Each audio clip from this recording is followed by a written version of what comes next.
Have you ever heard a story so strange it couldn't possibly be true? A story whispered in the darkest corners of the internet, dismissed as a creepypasta, a modern myth. But what if I told you it wasn't a myth at all?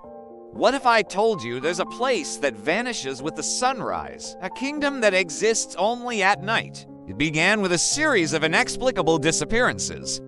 Not just one or two, but dozens of people from all over the world, vanishing without a trace.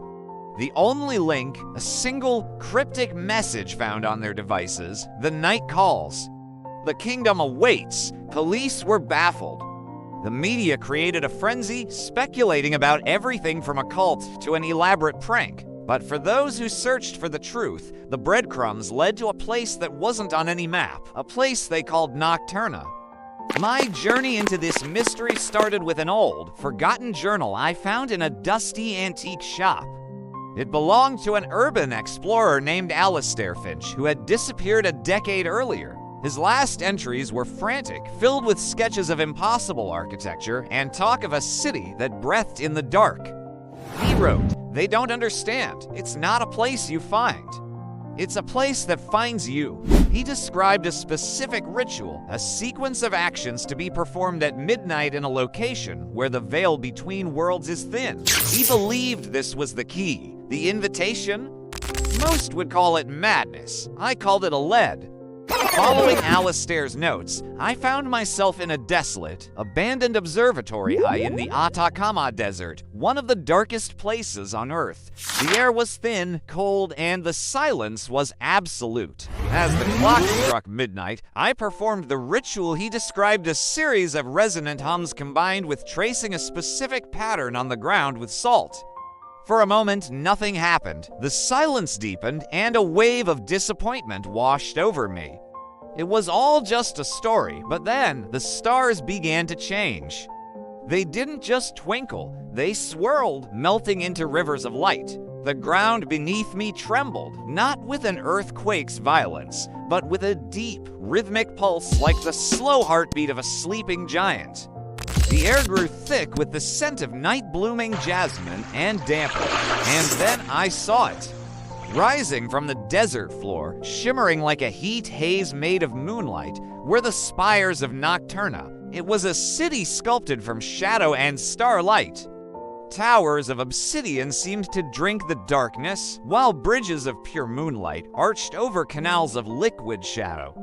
The streets were paved with something that looked like polished onyx, reflecting the constellations above.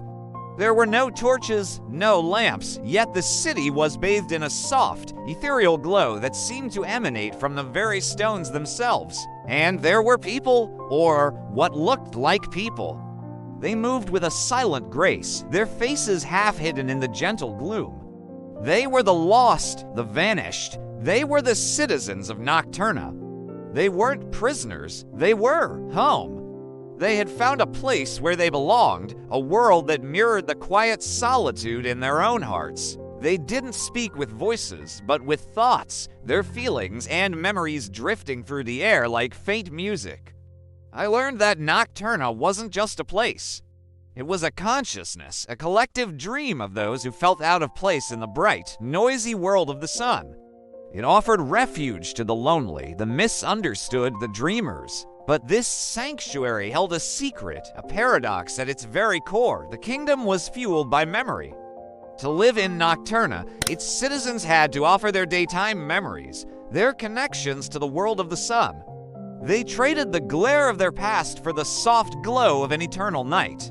Over time, their faces, their families, their former lives, they all became like a half-forgotten dream. They existed here, peacefully, but at the cost of who they once were. They were safe, but they were fading. Was this a beautiful escape or a tragic trap? Alistair Finch was here? He was no longer the frantic explorer from his journal. He was serene, almost translucent. He recognized me not by my face, but by the echo of his own quest that had brought me here. He explained that the kingdom was dying. For centuries, Nocturna had been a balanced ecosystem of dream and memory. But the modern world, with its constant noise and light, was polluting the silence it needed to survive. Fewer people were hearing its call. The kingdom was fading, starved of the very memories that gave it form. The beautiful, glowing city was growing dimmer, its edges fraying like old cloth. The moonlight bridges flickered, and the obsidian towers seemed to be dissolving back into the night. Alistair gave me a choice. I could stay, offer my own memories to help sustain this magical world, and find a peace I never knew I was missing. Or I could leave, return to the sunlit world, and tell its story. If I left, the way back would be closed to me forever. But if I told the world, if I could make others believe, their collective imagination might be enough to keep the kingdom from vanishing completely. As the first hint of dawn touched the horizon, the city began to tremble again. The citizens turned their faces eastward, a silent, sorrowful farewell. The spires of Nocturna wavered, becoming transparent.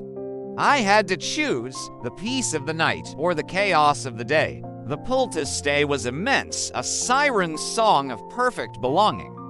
But I saw the faces of the lost, their identities slowly eroding.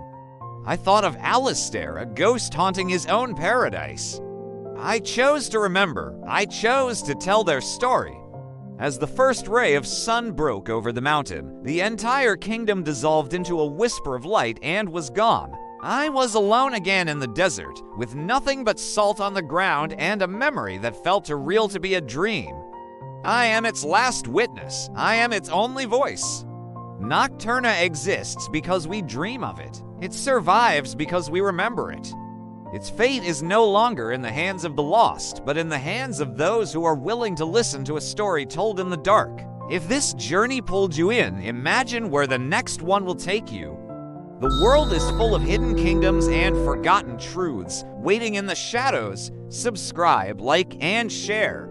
Your next adventure starts here. Thanks for listening.